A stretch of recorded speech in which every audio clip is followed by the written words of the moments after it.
Bienvenidos y bienvenidas a este seminario Gestión del Talento Humano y del Conocimiento. La Universidad de la Singularidad y Ciencias de la Complejidad me vuelve a abrir sus puertas para a través de estos medios digitales poder acceder a usted y poder compartir una sesión más en la cual espero podamos entender aún más qué es el talento humano, qué talento tienes y sobre todo si usted es algún directivo o coordinador o pertenece a algún equipo de supervisión de alguna institución u organización, sea esta educativa o de otra índole, pueda usted realmente identificar al mejor talento y poderlo desarrollar. Sobre todo, hacer más efectiva su organización. Espero que en estos momentos y a través de esta nuestra segunda sesión podamos entender un poco más cómo realmente gestionamos el talento humano y cómo gestionamos el conocimiento desde tres modelos distintos. Así que vayamos directamente al tema. Y vemos por aquí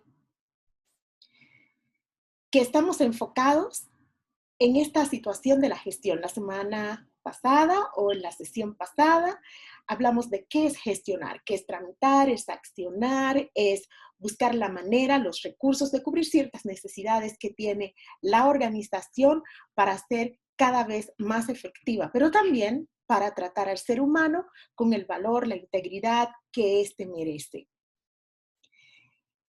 Hoy veremos algunas situaciones respecto a cómo puntualmente gestionar y cómo se gestiona el talento humano desde el área del desarrollo organizacional en cualquier tipo de organización pública, privada o en organizaciones muy pequeñas, organizaciones medianas, organizaciones grandes transnacionales y de cualquier índole, incluso a través del autoemprendimiento.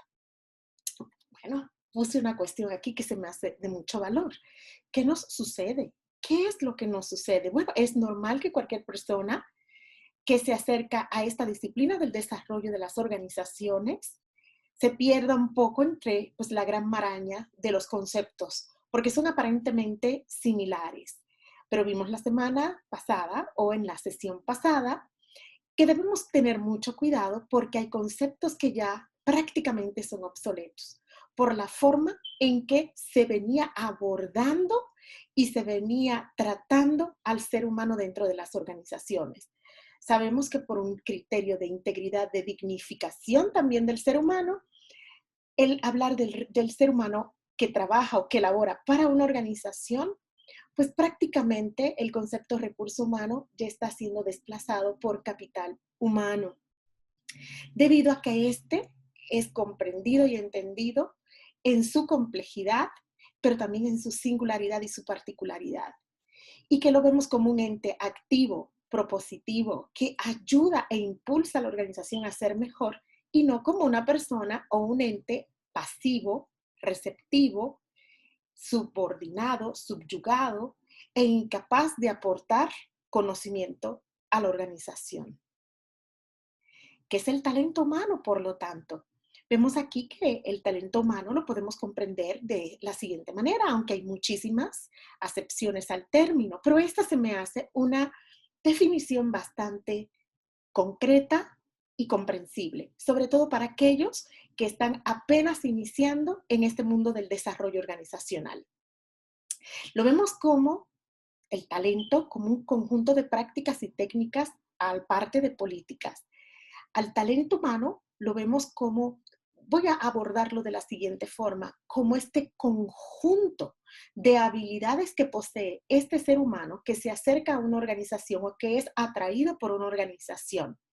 ¿Y qué es lo que hace la organización? La organización busca involucrarla o involucrarlo en una serie de prácticas, depositar en él a través de una serie de técnicas y de políticas que ya están predeterminadas en la organización a través de su misión, su visión, etcétera, que lo hablamos la sesión pasada.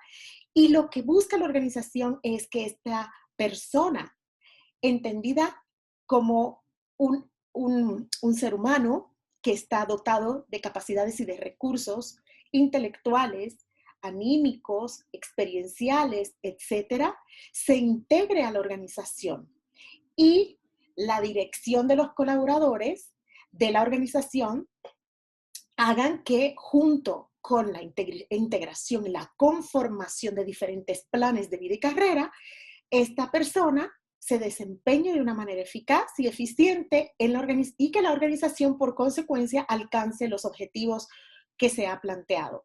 Sean estos objetivos los de mejorar continuamente, sean los objetivos financieros o contables, sean de proyección o sea incluso de crecimiento y expansión. ¿Cuáles son los pasos, por lo tanto, en la gestión del capital humano? ¿Cuáles son los pasos? Si usted fuera a dirigir el proceso de gestión del talento humano o de gestión del capital humano, ¿cuáles serían los tres grandes pasos que usted debería cuidar? Número uno, debería saber cuáles son las diferentes estrategias que se ocupan actualmente para atraer a ese talento. Porque las organizaciones, en ocasiones, de acuerdo a la experiencia de una servidora, buscan atraer al talento de acuerdo al presupuesto, pero hemos visto en la práctica, en la realidad, que muchas veces ese presupuesto ese presupuesto está un poquito acotado y esa visión de la organización también está limitada y lo que hace es atraer al talento más barato, pero menos preparado. Y la organización comienza a entrar en un proceso de inconsistencia y de incoherencia porque busca ser líder, busca estar como punta de lanza en su ramo de acuerdo a su misión y a su visión y a sus valores. Sin embargo, tiene una estrategia totalmente bifurcada, distraída y muy poco concreta y muy poco aterrizada respecto a cuáles son los aspectos que se necesitan para atraer al mejor talento. Incluso, muchas veces las organizaciones son muy endogámicas. ¿Qué significa esto? Miran hacia adentro de sí mismas y llega un momento en que tienen ceguera de taller y no ven lo que está ocurriendo en el mercado, lo que está ocurriendo en la sociedad y lo que está ocurriendo en las personas que están saliendo capacitadas, formadas y preparadas y con altas competencias para formar parte de una organización próspera, de una organización preparada para el éxito.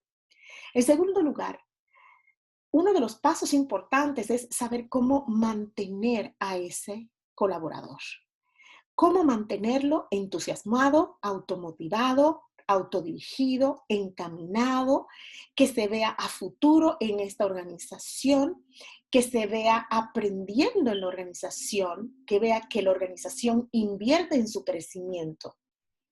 Y por último, el fidelizar. ¿Cómo podemos lograr que la persona sienta que es parte de la marca o parte del grupo o parte de la organización y que la tiene tatuada consigo misma o consigo mismo sin que hayan métodos de coacción, métodos de control impuesto por la organización para que se sienta orgulloso y que sienta este sentido, ¿verdad? Que perdón la redundancia, de pertenencia a la organización y de lo mejor de sí en pro de la organización y de su propio crecimiento. Si tenemos estos tres pasos claros, podemos entonces encontrar, ya sabemos el para qué, podríamos encontrar el qué es atraer. Atraer significa buscar los mecanismos que nos permitan identificar en dónde se encuentran las personas que cumplen y que cubren aquellos requerimientos que ya nosotros como organización tenemos dispuestos, que debe cubrir a nivel de formación, a nivel de experiencia, a nivel de actividades y a nivel incluso de personalidad, esa persona que está en ese universo llamado colectivo social, pero que debe fijarse en nosotros. Por lo tanto, las organizaciones deben cambiar un poco, y es mi muy particular punto de vista, deben cambiar un poco su visión de cómo atraer a las personas. Tú tienes como organización que hacerte interesante a través de todo el paquete que estás ofreciéndole a este posible colaborador. Tú tienes también que haber logrado un posicionamiento en el mercado, en la comunidad, en la región, que ayude a la gente a tenerte en, como decimos en inglés, the top of mind, en la mente, y que inmediatamente seas un referente. Lo próximo es que todos los procesos que tú ocupes de reclutamiento y de selección hagan sentir a esta persona bien acogida dentro de tu organización y no que sea un dolor de cabeza el proceso como tal. Y por último, y no totalmente último, debes tener debes tener mucha claridad respecto a los pasos que llevas a cabo durante todo este proceso de atracción del talento. A la gente no le gusta perder su tiempo. A la gente tampoco le gusta eh, jugar a la simulación. Hay regulaciones, hay aspectos legales que debes cuidar como organización. Por ejemplo, debes tener muy concreto el hecho de los tiempos. ¿Qué tanto tiempo debe pasar entre una etapa y otra en este proceso de reclutamiento y selección o de atracción de talento?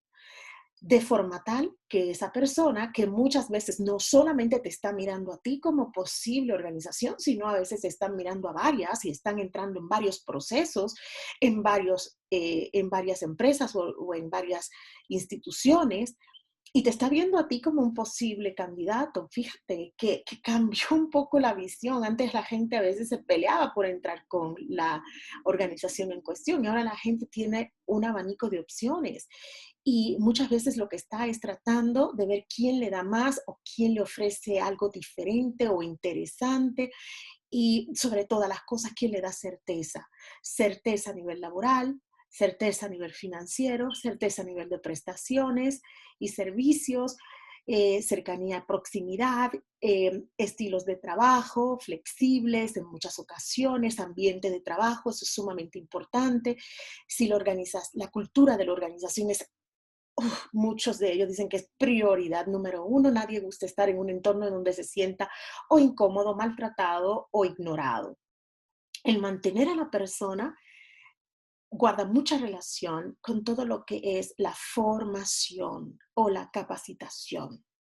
Y bueno, hay que tener programas muy bien establecidos, con cierta periodicidad, con ciertos incentivos muy concretos, con ciertos indicadores de evaluación de desempeño, también para que las personas sepan que no solo inviertes en ellos como organización, sino también estás esperando de ellos el mejor de los desempeños y que ellos ayuden a la productividad y al crecimiento y a la efectividad de la organización como tal.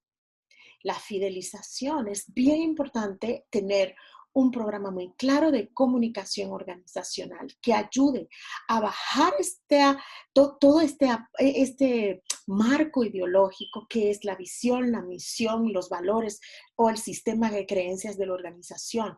También cuidar mucho cómo se formaliza la comunicación dentro de la organización, cuáles son los aspectos que deben ser conducidos por medios oficiales y cómo se debe comunicar informalmente. De esto habíamos hablado previamente. ¿Cuáles son ahora los procesos? Fíjense, les comenté anteriormente los pasos. Ahora, ¿cuáles son los procesos de la gestión del talento humano? Los dividí en tres grandes procesos y cada uno de estos procesos tiene una serie de pasos que deben ser cubiertos. Uno de estos procesos le he llamado procesos operativos. ¿Y a qué se refiere esto? A que lo realizan a nivel administrativo. Esto guarda relación con lo que acabo de mencionar, con todo el proceso de reclutamiento que implica buscar en una base de datos o en un pool o en un conjunto de posibles candidatos, teniendo una ficha que indica cuáles son todos los criterios de elegibilidad de estos candidatos, pues cuáles deberían ser los más óptimos o aptos para la organización o para el área o para el puesto y cargo en cuestión que se está buscando ocupar. Una vez se pasan una serie de procesos, ya sea estos a través de portales digitales, ya sean estos a través de periódicos, de recomendación, lo que haya establecido la organización, o a través de una base de candidatos que ya estén previamente anotados, que hayan pasado ciertos procesos institucionales y requerimientos, pasamos a la selección, que es cuando reducimos la cantidad de candidatos y tenemos exactamente aquellos que guardan mayor afinidad con ese perfil laboral que buscamos. Tenemos otro proceso, bueno, en este proceso de selección, perdonen, me voy a ir un poquito más despacio en este sentido. Nosotros tenemos diferentes mecanismos para decidir finalmente cuál va a ser la terna, en este caso ganadora. Generalmente ya en el proceso de selección traemos esta terna, traemos 3 candidatos, se estima que no deben ser más, y estos candidatos se les pide ya sea currículo vitae, en Estados Unidos se les pide un resumen que es un poco más corto, se le piden evidencias académicas, evidencias laborales, se les piden recomendaciones, se les piden algunos datos de filiación, que es muy importante tener comprobante de domicilio. Muchas veces hay empresas que hacen investigación en el domicilio y esto me consta directamente porque para ellos es muy importante que dónde y cómo viva el individuo es un predictor de cómo va a comportarse dentro de la organización. ¿Es o no discriminatorio? Mis reservas al respecto, pero son prácticas que muchas organizaciones aún continúan haciendo, sobre todo empresas familiares. Después de todo esto, se asigna, básicamente se hace una revisión de todos estos datos, se observa si hay algún faltante, se analiza cada uno de los datos que vienen en este currículum vitae en paralelo o en conjunto con algún otro colaborador o responsable del área para determinar si esta persona es apta para estar en la terna final. De ser así, se hace una entrevista, que muchas veces es una entrevista individual, preliminar, luego que pasa por un generalista, luego pasa a una persona con mayor nivel de experiencia dentro del área, ya sea de desarrollo organizacional o capital humano o de administración y finanzas, hasta que finalmente esta persona puede llegar a la persona en cuestión responsable del área, quien le hace un assessment o una evaluación ya más técnica para saber si los conocimientos técnicos del área son dominados, ¿verdad? Y en qué grado se encuentran estos niveles de dominio. Y pues por supuesto después tiene que haber una respuesta hacia el candidato con un plazo ya fijado, previamente anunciado. Se les tienen que dar datos sobre todas las prestaciones de ley, si hay, el modo de contratación y demás, porque esto es determinante también para el candidato, el tener esto como un dato sobre la mesa para su toma de decisiones. Recuerden que es una toma de decisiones bipartita, por 2 lados. Se les llama al candidato y el candidato pues accede o no accede o acepta o no acepta si fue elegido. Y bueno, de no aceptar, se tiene que en esta situación considerar si se va al segundo candidato o si se renueva nuevamente o se regresa al proceso de reclutamiento. Y esto pues obviamente tiene que ser ponderado por la organización porque estos son tiempos y los tiempos son pues consumen recursos de la organización y también estamos hablando de que hay una posición que está vacía y que alguien está sobrecargado de trabajo realizando actividades de 2 puestos simultáneamente o que el coordinador supervisor o directivo del área está realizando las actividades de la persona del puesto faltante más la suya.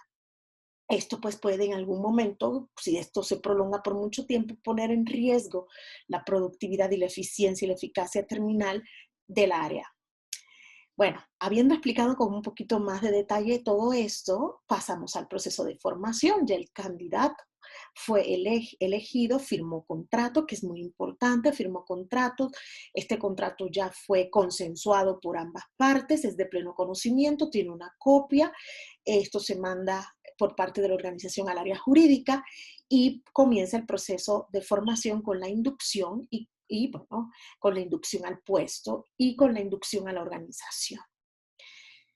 La formación es un proceso que inicia con estos pasos, pero que es en un continuo del tiempo, si se necesitan certificaciones, si se necesitan cursos especializados, licencias, etcétera. Esto se tiene que estimar y programar en el tiempo dentro de lo que es el plan de vida y carrera de el empleado o el colaborador, y obviamente se tiene que analizar a la luz del área de administración y finanzas para considerar los presupuestos y ver cuándo sería factible y en qué organización o en qué organismo se tomarían estas certificaciones o licencias o capacitación externa.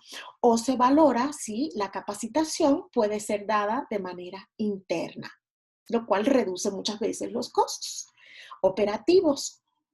Y bueno, tenemos también la descripción y los perfiles. En este caso, en México ya se les llaman descripción y perfiles laborales, ya no se llaman de puestos. Ha cambiado el concepto y hay todo un proceso muy interesante en el cual pues se valoran ahora más las competencias profesionales y las competencias técnicas, así como también lo que se llaman las competencias suaves o soft skills de los individuos, siendo estas últimas muy importantes para que el colaborador enfrente de una manera asertiva y resiliente todo lo que es la carga de trabajo y las demandas propias del puesto. Y sobre todo se evite un nivel de desgaste o de burnout, ¿verdad?, en el colaborador, sino que éste tenga mecanismo para automotivarse. Y bueno, es bien importante que tenga pues esta parte de las competencias suaves como son comunicación, liderazgo, trabajo en equipo, negociación y manejo de conflicto, toma de decisiones, planeación y otras tantas. El aspecto operativo último que vemos aquí es el de la nómina. El especialista y técnico en nómina tiene que ser una persona que conozca perfectamente todas las reglamentaciones del Instituto Mexicano, en este caso del Seguro Social, las normas y toda la normatividad que tiene que ver con incidencias en el trabajo o riesgos laborales, y pueda tener contacto directamente con la parte jurídica y contable de la institución para, a través de diferentes sistemas, llámese SAP u otros sistemas para el manejo de la nómina, pueda darle puntual seguimiento tanto a lo que son las tardanzas, la inasistencia, y bueno, y todo esto tiene que estar reglamentado en un manual, todo tiene que estar establecido en un reglamento de las políticas internas de la organización, y esto se le tiene que hacer de conocimiento al colaborador desde un inicio en la contratación, y pues se tienen que establecer cuáles van a ser los mecanismos para tomar asistencia. Hay organizaciones que todavía continúan con mecanismos de checador, de firmas. Hay otras organizaciones que son más laxas, más flexibles y tienen mecanismos de mayor confianza con el colaborador, por lo que yo he podido ver, reconocer, identificar en las diferentes organizaciones en donde me he movido. Esto tiene que ver mucho con la madurez de los directivos, pero también con la madurez organizacional de los colaboradores, la responsabilidad y los valores compartidos, sobre todo la honestidad y el respeto. Tenemos un segundo proceso y estos son los procesos tácticos. Los procesos tácticos guardan relación con el reconocimiento y compensación, sueldos, salarios y compensaciones. Deben estar también muy claros, muy bien establecidos cuáles van a ser los tangibles, los monetarios, los ambientales, los emocionales, ¿A qué me refiero? Bueno, básicamente hay aproximadamente 5 y los de trabajo flexible o tiempo flexible. Em, los reconocimientos tienen que ser enunciados de manera muy oportuna, formal, aunque vayan apareciendo otros en el camino. Estos pueden ser, como les digo, si son monetarios, pueden ser bonos, pueden ser pues, los incrementos, pequeños incrementos salariales de acuerdo a, pues, a las reglamentaciones de la Ley Federal del Trabajo en México cada año, que esto se le da a todos parejo, pero los reconocimientos tienen que ver con un aspecto más relativos a el desempeño del colaborador y en hacer notar que esta persona está aportando un trabajo de calidad con calidez.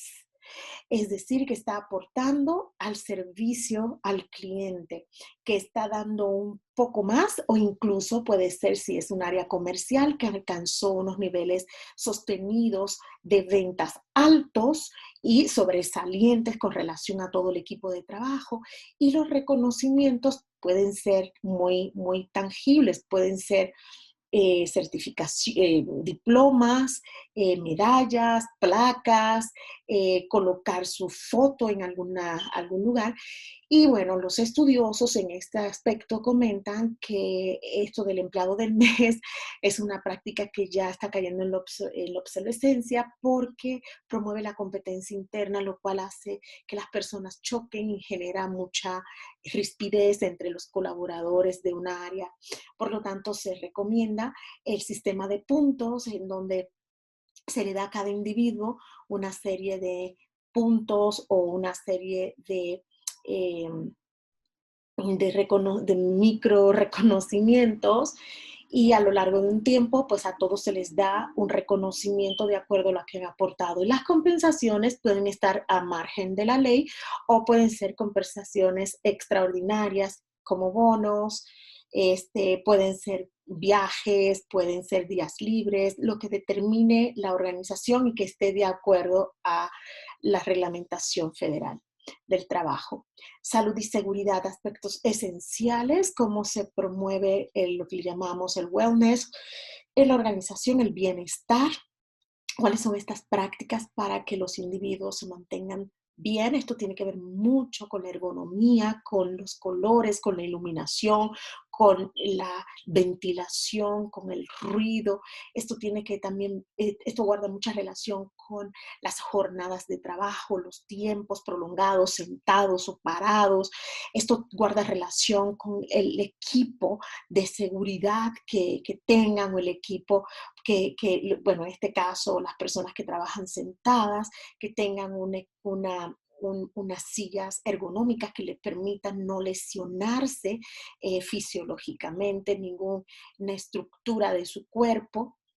Y bueno, la seguridad también va un poco más allá, va en cuanto al manejo de sustancias en algunas empresas, va en cuestión de manejo de equipo punzocortante y más allá de todo esto, esto también va en el entorno, cómo está el entorno. Imagínense un entorno en donde asaltan, violan, secuestran, pues las personas llegan tensas y salen peor.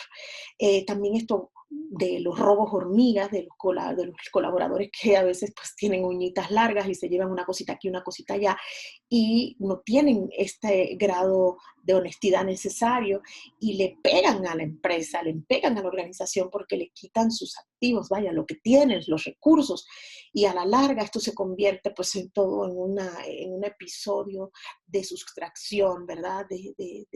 Pues en este caso de los bienes, del capital material de la organización.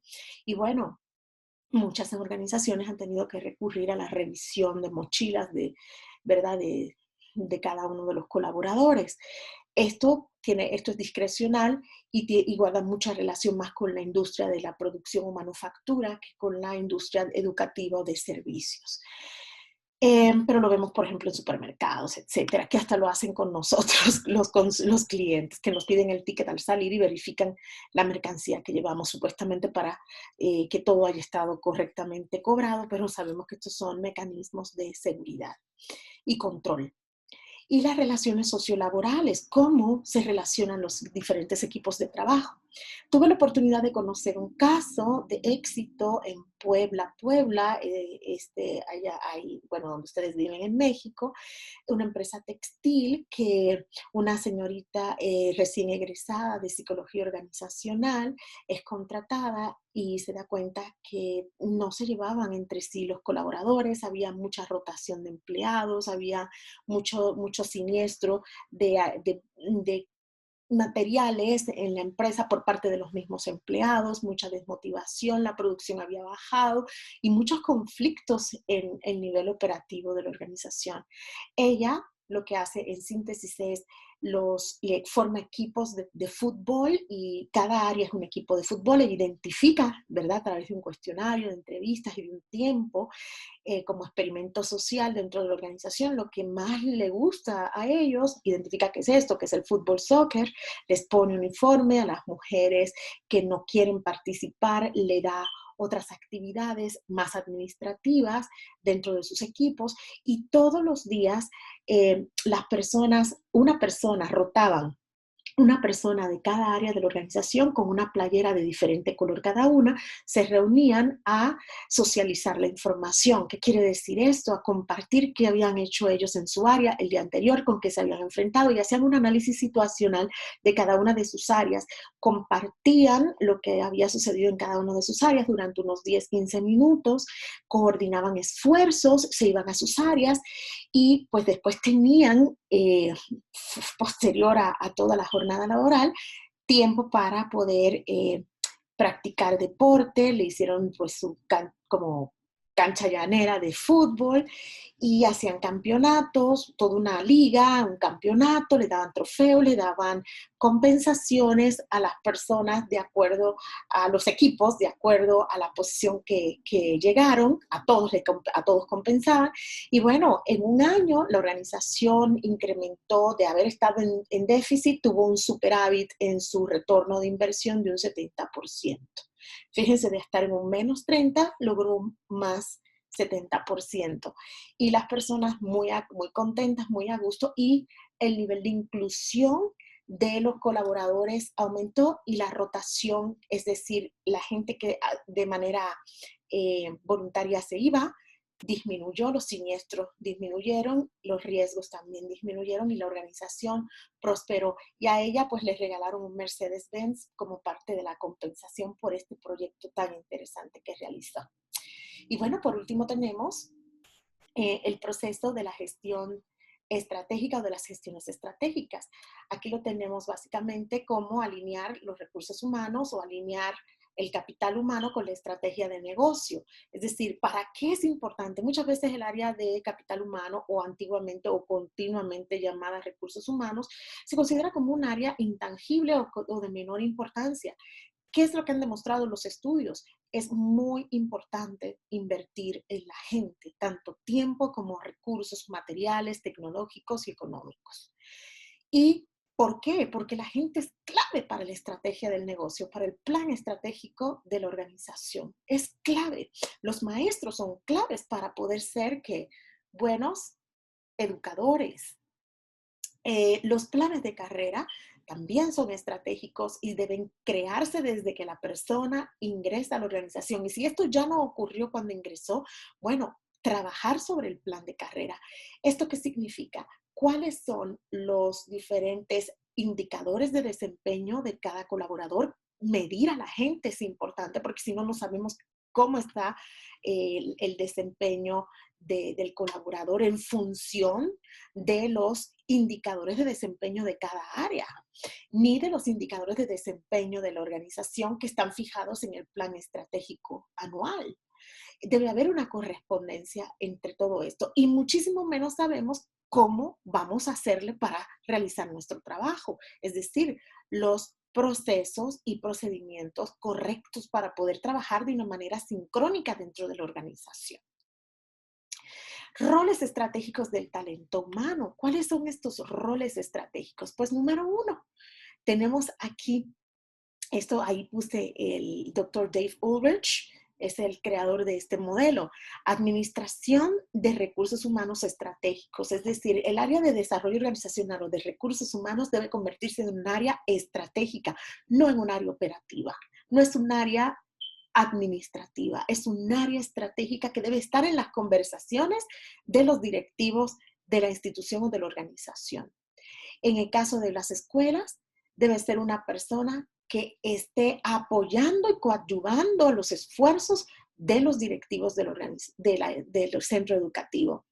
Administración de la infraestructura, es decir, se tiene que saber cómo poder utilizar de manera inteligente los espacios y de manera versátil los espacios de la organización o del centro educativo o de la institución, de manera tal que esa versatilidad nos permita tener una mejor interacción los unos con los otros. Muchas veces, y de esto yo no me cansaré de decirlo, se cree que en cuatro paredes se aprende mejor o en cuatro paredes se trabaja mejor, cuando en muchas organizaciones, por ejemplo, europeas, en España, se ha probado que el hecho de movilizarte alrededor de los diferentes espacios o áreas de la organización te permiten colaborar eh, por flujos de procesos o te permiten colaborar por proyectos. Es decir, hoy me reúno con las personas con las cuales estoy desarrollando este proyecto.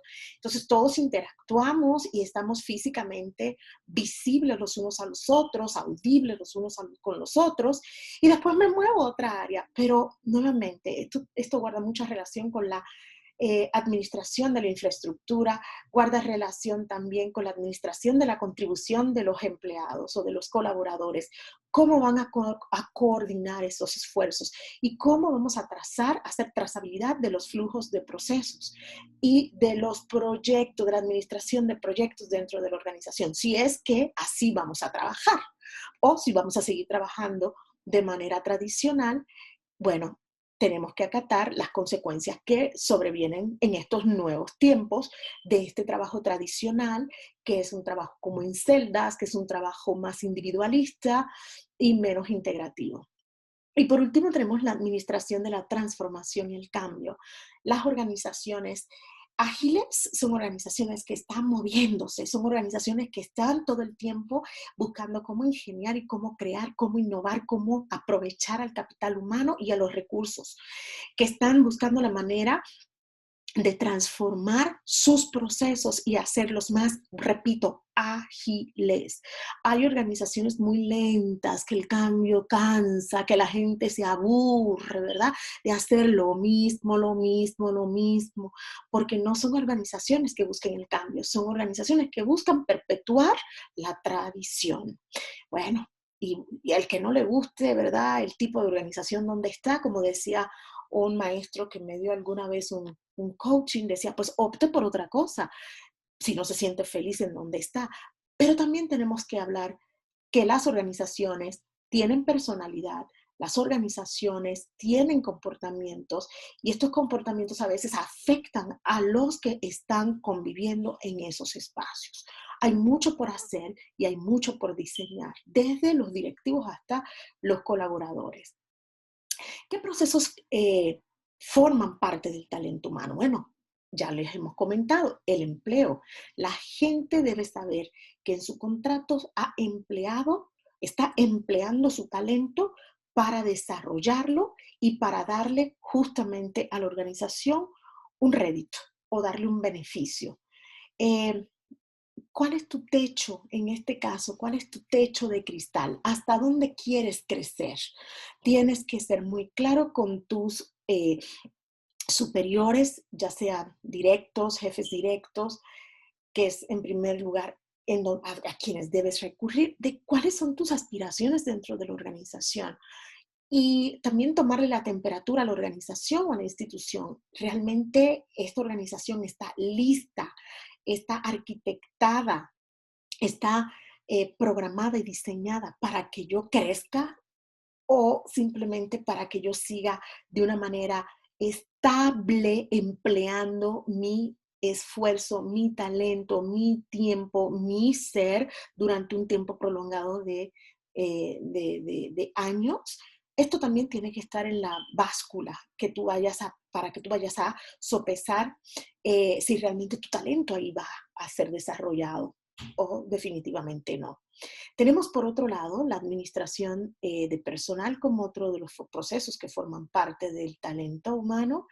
¿Cómo vamos a llevar los registros desde la parte de nóminas hasta la parte de desarrollo de talento, capacitación y obviamente promoción, sistema de sucesión, cómo vamos a hacer que los que ya van saliendo sean reemplazados, de qué manera vamos a ir compartiendo la historia y el conocimiento que se va generando en la organización para que las generaciones más nuevas vayan también acopiando esta experiencia y también vayan incorporando las nuevas innovaciones o las nuevas creaciones o aportaciones.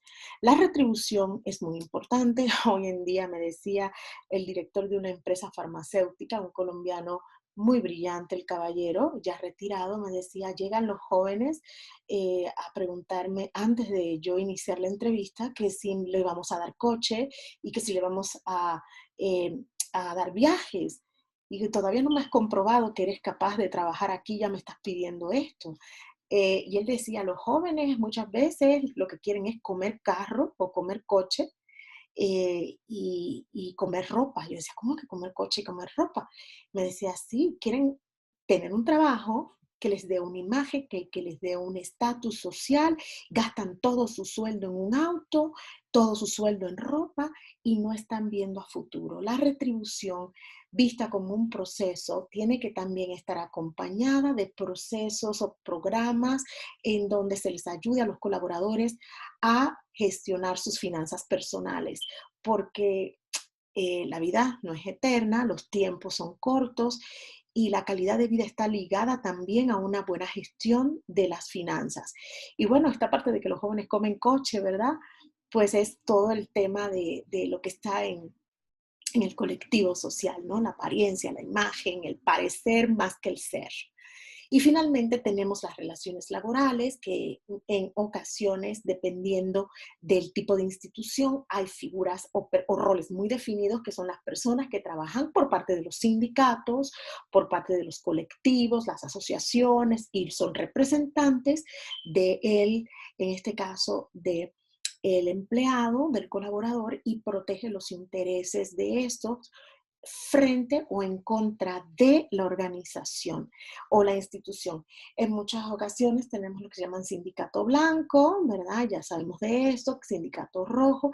Lo único que yo les diría es, por favor, que ningún grupo que maneje relaciones laborales eh, eh, orille a las personas a menoscabar el valor de la organización, es decir, a simplemente estar involucrado, estar observando los aspectos micropolíticos de la organización, de la institución, en este caso educativa. Hay mucho más allá y es el deber ser de un docente o de un colaborador de la gestión educativa, es formar personas que puedan aportarle un bienestar al proyecto de nación. Por lo tanto, la integridad, vamos a trabajar en nuestras relaciones laborales por los valores, por la integridad tanto del obrero como del patrono. Tenemos, va desglosando la función del empleo, la descripción de los puestos de trabajo, las descripciones laborales deben estar muy claras. Les voy a compartir en su momento una imagen no en esta sesión, en otra sesión, en los materiales, una imagen clara de un formato de descripción laboral para que ustedes de alguna manera estén familiarizados con ello. Muchas veces las descripciones laborales contienen cuáles son las actividades estratégicas y las actividades operativas y las competencias. Aparte de ellos, cuáles son los indicadores claves de desempeño. Aparte de ello, cómo se van a medir los mismos. Aspectos muy claros contractuales, muy puntuales, de exigencia física, de exigencia mental, que se requiere de idiomas, de conocimientos técnicos propios del puesto. Todo esto en su conjunto debe darle una idea al colaborador de qué debe hacer, para qué lo debe hacer y no en tanto cómo lo debe hacer, sino esto ya es parte de la capacitación que se le otorga al inicio o al inicio de que éste asume el puesto, ya sea de nuevo ingreso o ya sea una promoción interna. Definición de los perfiles profesionales, sumamente importante. Ya les he comentado básicamente algunos aspectos. Bien importante, la persona dentro de este perfil debe saber perfectamente cuál es su línea de reporte ascendente, a quién le reporta hacia arriba, su línea de reporte colateral y descendente en dado caso de que así sea. Tiene que saber hacia dónde están las líneas de reporte porque esto le da claridad en cuanto a al requerimiento de tareas y también a la entrega de las mismas o a la colaboración.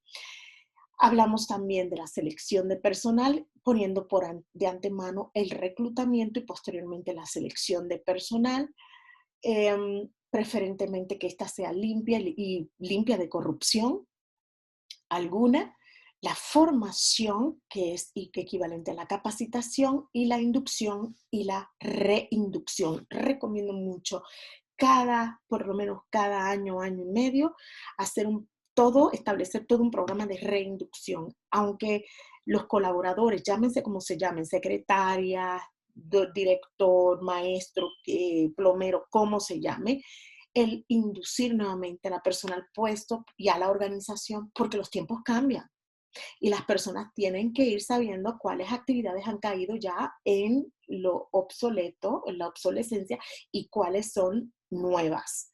Esto es muy, muy importante. Incluso esto los debe llevar a saber cuáles son los diferentes cursos o adiestramientos que debe tomar para actualizarse en su puesto.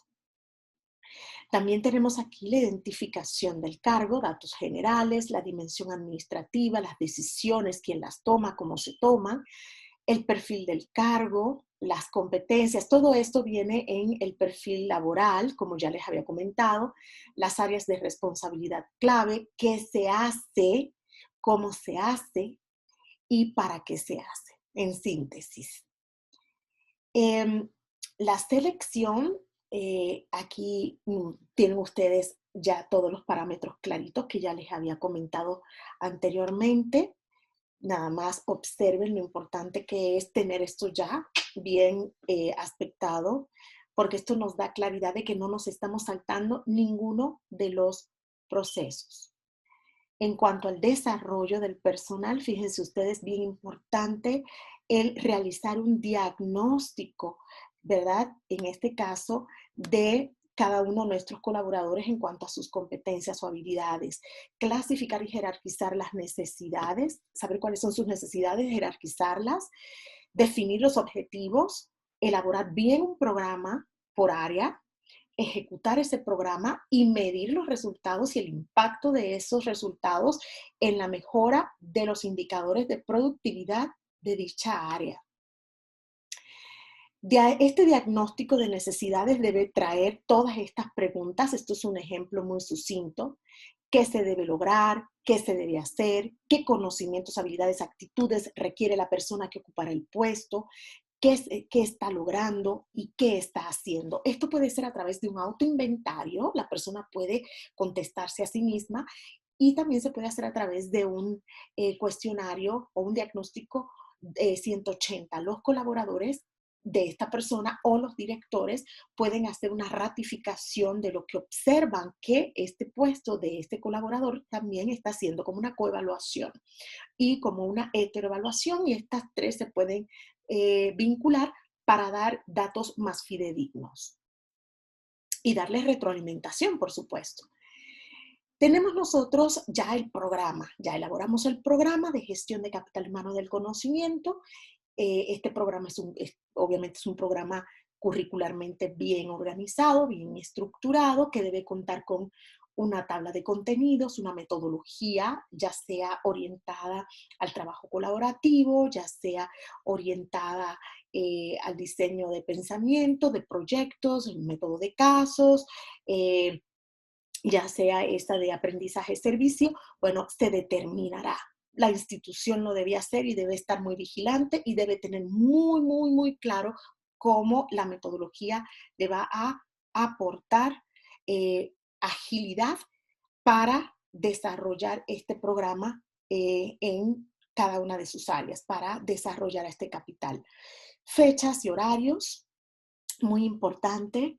Se debe determinar si la organización tiene las fuerzas, ¿verdad? Tiene, en este caso, la energía y los recursos para poderlo impartir, o si no, estas mismas preguntas se le plantean al proveedor externo, la población, el facilitador y el presupuesto con el que se cuenta para determinar quiénes pueden ser las personas que lo tomen e incluso el tomar esta capacitación en un momento dado cuando el presupuesto está ajustado se puede convertir también bueno, en un reconocimiento, ¿verdad? En una compensación, perdón, para el colaborador. Se ejecuta, se evalúan los resultados y se va midiendo el grado de satisfacción, de impacto y de productividad que antes he señalado. Claridad, ¿verdad? Muy, muy importante. Claridad en la comunicación. ¿Por qué es importante que en las organizaciones haya claridad? Dios mío santo, yo aquí me pongo una venda sobre la cabeza porque se me inflama. Y se me inflama porque las organizaciones deben velar porque exista una claridad en la comunicación que permita captar información tanto descendente como ascendente para cumplir con los objetivos. Estimadas y estimados, siento que así como muchas veces a una servidora, por ejemplo, como psicoterapeuta, en su momento me llegaban parejas y me decían que nosotros nos amamos, pero no nos soportamos. Y digo, es que ustedes no han conocido cuál es el lenguaje del amor y por lo tanto no han podido encontrar mecanismos asertivos, adecuados y sobre todo ágiles, fluidos para establecer una comunicación basada en acuerdos y en valores compartidos. Exactamente lo mismo ocurre. Nosotros nos matrimoniamos con la organización, con la institución, pero muchas veces no hay valores compartidos. Muchas veces estamos viendo un horizonte, nuestro techo de cristal está viendo para un lado y el techo de cemento de la organización está viendo para otro lado y nos empantanamos y no podemos avanzar. No podemos avanzar aunque queramos y hay mucha insatisfacción y comienza este divorcio psicológico que muchos expertos le llaman el fenómeno de presenting, que es mi cuerpo está, pero mi mente ya no está en el trabajo, ya me fui, ¡pum! Me perdí. Y comienzo a divagar y comienzo a distraerme y comienzo a realizar diferentes actividades ajenas propiamente a mi trabajo, haciendo pues muy poco productivo en mi día de trabajo, muy poco, llegando a muy corto mi cumplimiento. Y bueno, esto enrarece por supuesto, la efectividad de la organización. ¿Cuál es el objetivo de una comunicación clara en una organización?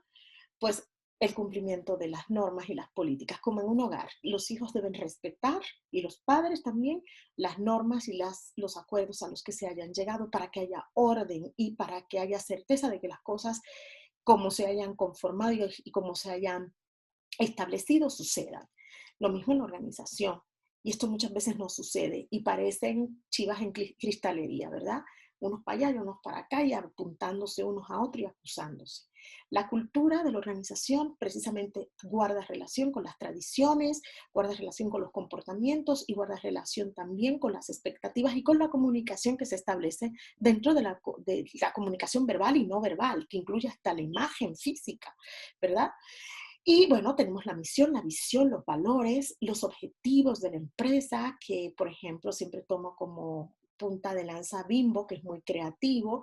Ellos le llamaran ahora el sistema de creencias de la organización, cuál es la imagen que quieren proyectar, si es una imagen más social, si es una imagen más comercial, si es una imagen más filantrópica, cuál es la imagen más tecnológica o tecnocrática, cuál es la imagen que quiere proyectar la organización. Esto debe estar imbuido en los objetivos de la organización y por supuesto las características de los puestos y los perfiles tienen que coincidir. Si no hay alineación y un acuerdo y una correlación, no hay coherencia ni consistencia y las personas empiezan a notar que no les checa el audio con el video, por lo tanto hay inconformidad.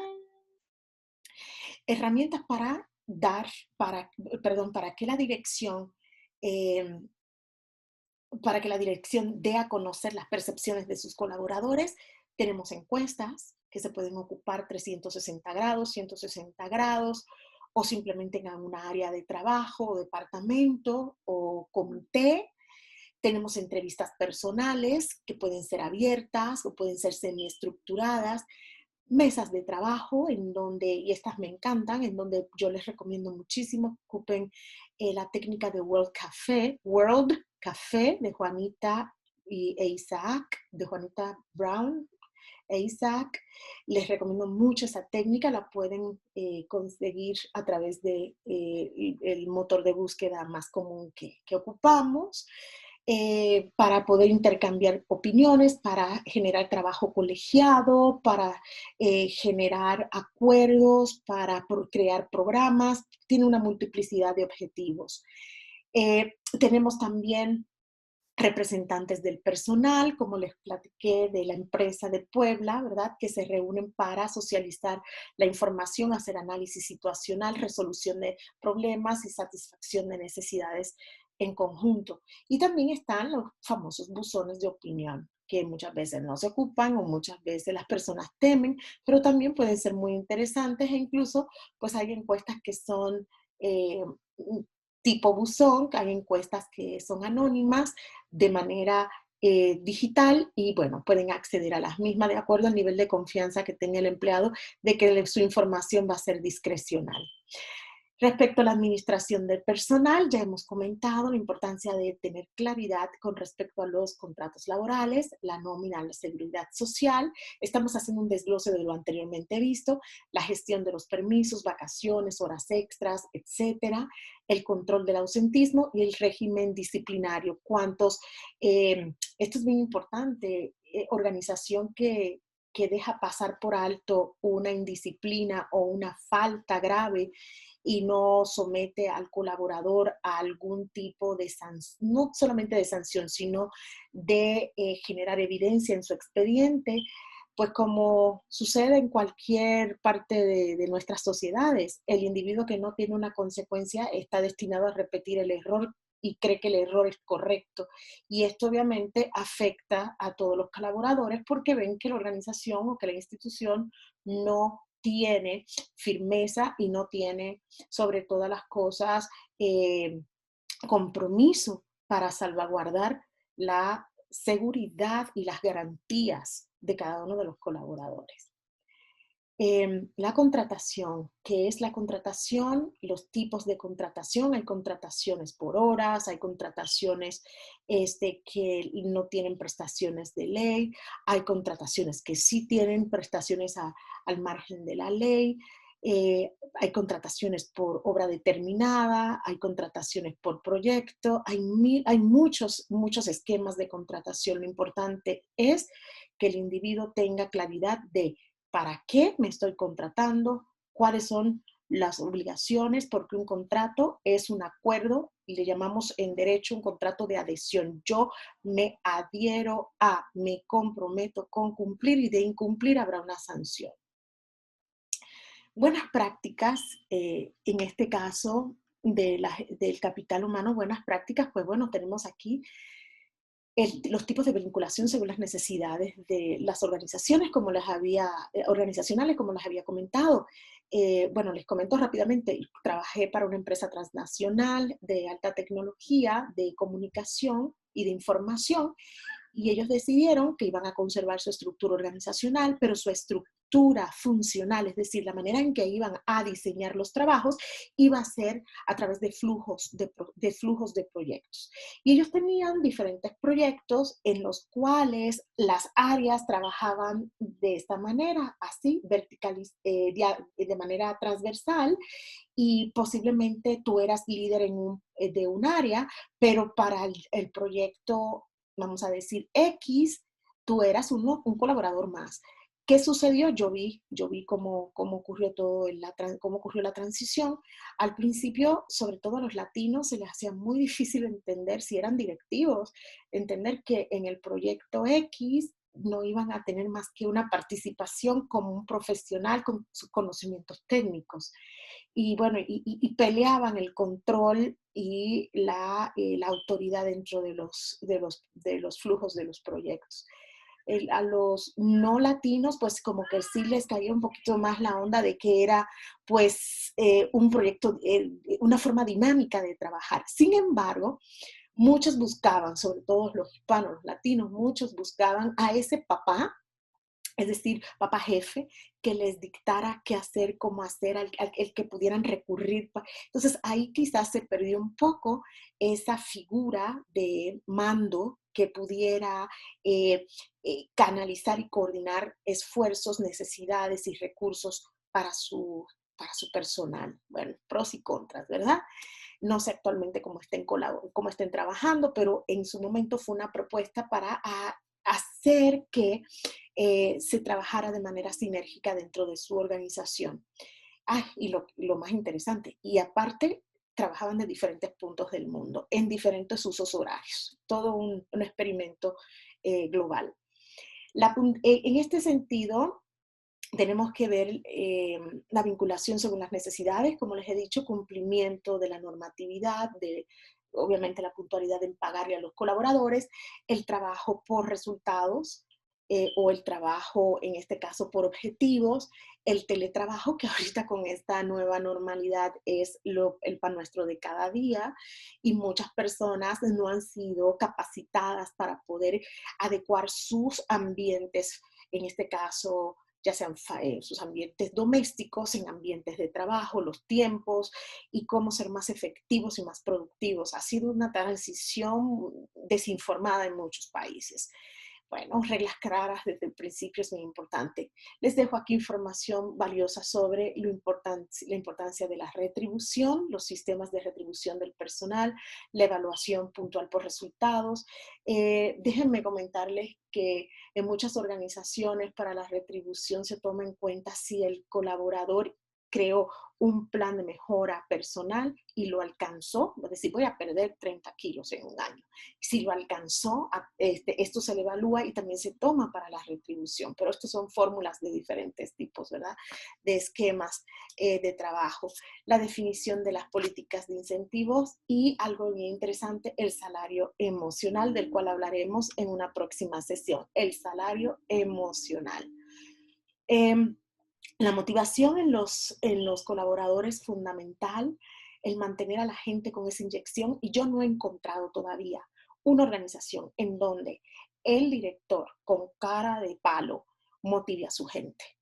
Yo considero que la energía, así como en neuroeducación se le llama y en neuroliderazgo, la resonancia límbica, el nivel de energía, el tipo de pensamiento que tenga el líder se transmite y se transfiere al equipo de trabajo. Esto es sumamente importante y que sea claro y que cumpla lo que dice. Estos son como ingredientes que no son secretos, pero sí generan un factor diferenciador para que los colaboradores sientan que hay seguimiento, sientan y perciban el apoyo, y no el apoyo discriminado, sino el apoyo colectivo, según las necesidades de la organización y no según las necesidades y los quereres, ¿verdad?, de Juan Pérez o de Juana Pérez. Y los incentivos diferentes al salario que sean muy bien establecidos, y a veces no se necesita otra cosa que a veces celebrar un cumpleaños del mes y traer un pastelito o algo que haga sentir a la gente verdaderamente que se piensa en ellos. Como les comenté anteriormente, las relaciones laborales, la resolución de los problemas laborales y la prevención de riesgos. Hay unas prácticas muy interesantes en cuanto al desarrollo organizacional, creación de comités de convivencia para que los colaboradores que no son muy sociables o que no tienen oportunidad de socializar puedan encontrar espacios, ya sean virtuales, bajo ciertas regulaciones, si son permitidas, si no son permitidas, tiene que ser a nivel presencial, puedan congeniar o convivir, programas de bienestar integral que van desde revisiones periódicas, de los estados generales de salud, alimentación o nutrición, ejercicio, como en Japón, como les comentaba, una media hora, perdón, antes de entrar, hacen ejercicio, oxigenan su cerebro. Esto ayuda, pues, por supuesto, a mantener unas condiciones apropiadas para el buen desarrollo del trabajo. ¿Qué confusión también tenemos? Tenemos confusión respecto a que hablamos de términos como gestión del conocimiento, otros hablan de aprendizaje de las organizaciones que aprenden, otros hablan de capital humano, otros hablan de activos intangibles. Y bueno, vamos a ir diferenciando ya para cerrar esta sesión. Los activos intangibles son esas capacidades que tú tienes y que generan en la organización que se generan en la organización cuando los recursos empiezan a trabajar en grupo, cuando los humanos con recursos empiezan a trabajar en grupo. ¿Qué son otra vez los activos intangibles? Es todo aquello que la organización utiliza para crear valor. Todo, pero que no se contabiliza, que no se aprecia en dinero, es tu conocimiento, tus experiencias. En inglés le llamamos knowledge sharing, es decir, el compartir el conocimientos, experiencias, que esto agrega valor a la organización. El aprendizaje organizacional, ¿qué es entonces? Es la gestión, la buena gestión del conocimiento. Y la gestión del conocimiento es la base para la generación de qué? Del capital intelectual y las capacidades organizacionales. Tenemos que hacer que nuestras organizaciones creen. Ustedes se imaginan qué lindo sería.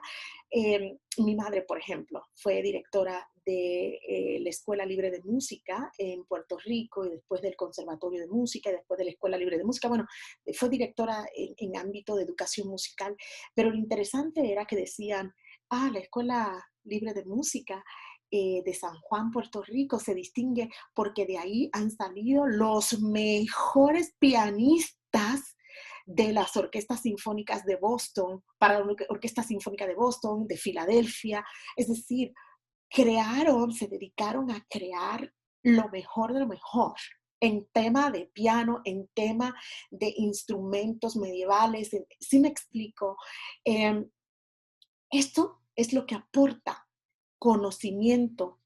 Este conocimiento, perdón, esta gestión del conocimiento es lo que aporta y lo que genera capital intelectual y capacidad para la organización o para la institución.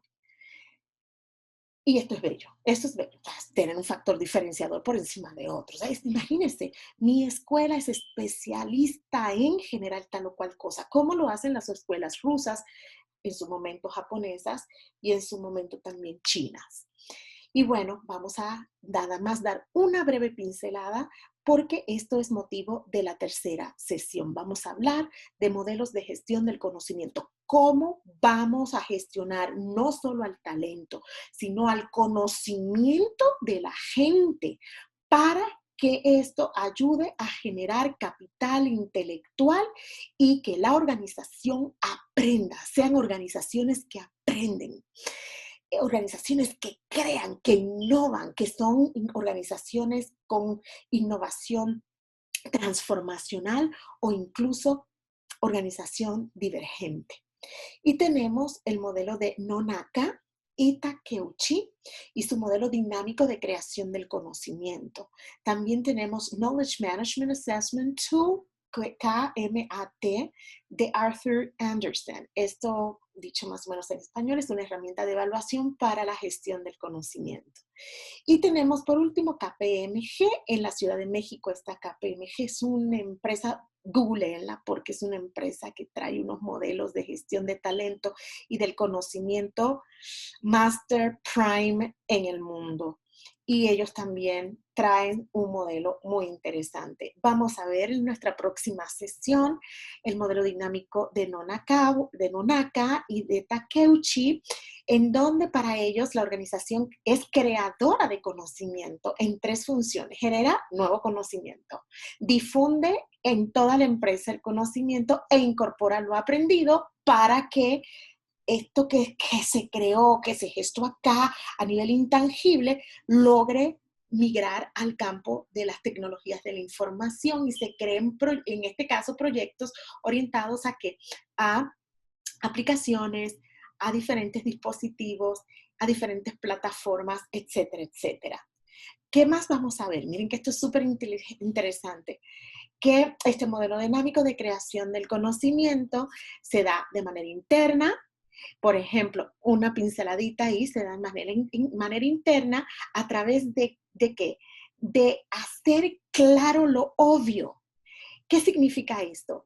Que tu colaborador debes saber lo que se quiere y se puede hacer, no lo que se tiene. Fui muy cuidadosa al hablar, no dije lo que se tiene que hacer, dije lo que se quiere y se puede hacer con lo que tenemos o con los recursos que podamos gestionar. E internamente, ¿cómo logramos esto? Bueno, con experiencias propias, compartiendo conocimiento, intuiciones y visiones. Yo creo, a mí se me ocurre, ¿qué opinas? Compartiendo, dialogando, background educativo y cultural de cada uno, con el trasfondo, ¿verdad? Educativo y cultural de cada persona, que hay que valorarlo, por ejemplo, la diversidad cultural y también de género. Las relaciones intraorganizacionales, las relaciones entre las diferentes áreas, departamentos o comités de la institución son vitales. Los expertos y los investigadores que tenemos en la organización, vamos a aprender de ellos y generar nuevo conocimiento. La historia que nosotros tenemos como organización, como personas, cómo aportan esta historia valor a la creación de nuevo conocimiento. Y bueno, las reglas del juego no escritas de la organización, ¿verdad? ¿Qué sabemos sobre estas reglas no escritas que nos pueden ayudar a mover a la organización hacia adelante, no a obstaculizar? Esto es una pinceladita. Y a nivel externo, bueno, los expertos, los consultores de la industria que nos pueden ayudar a crecer, consultores de centros, en este caso de innovación y desarrollo, eso es lo que significa I más D, ¿verdad?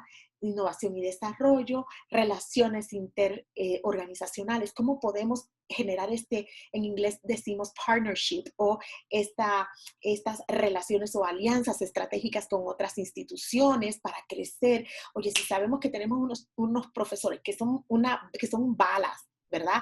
En tecnología, ¿qué podemos hacer para crear protocolos, proyectos, para que otras organizaciones que sí tienen los fondos nos puedan subvencionar, nos puedan apoyar y patrocinar proyectos que tenemos internamente en la institución?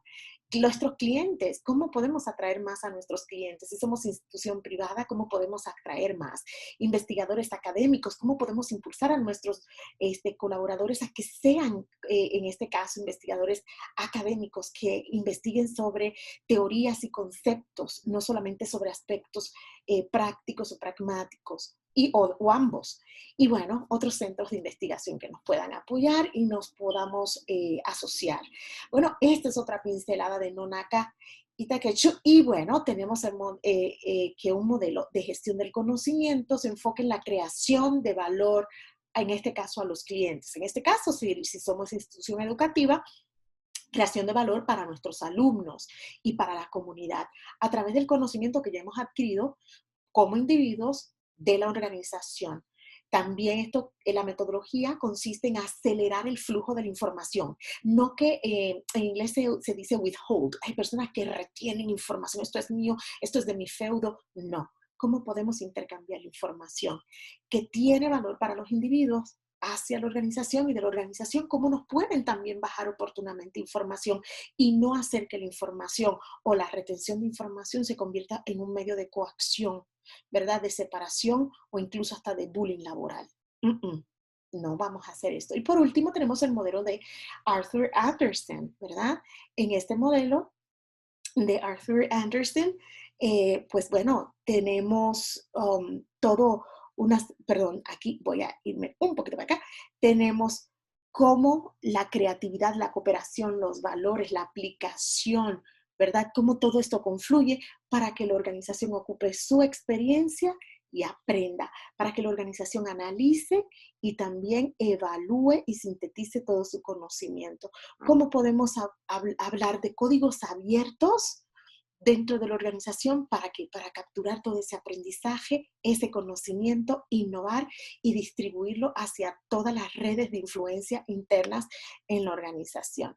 Y bueno, Esto que tenemos aquí es un poquito más de lo que vamos a ver en la próxima sesión sobre el saber qué se hace dentro de uno de nuestros 3 modelos.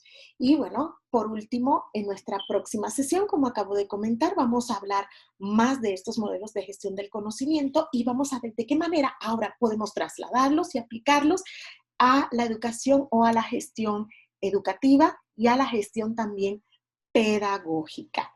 Y bueno, amigas y amigos, les agradezco mucho que en esta sesión, que fue un poquito más tardadita, han estado cada uno con una servidora descubriendo de este interesante mundo de la gestión de el talento y la gestión del conocimiento. Muchas gracias nuevamente a la Universidad de la Singularidad y Ciencias de la Complejidad, al doctor Francisco Herrera por su invitación y nos estamos viendo en la próxima sesión. Gracias y hasta luego y sean felices.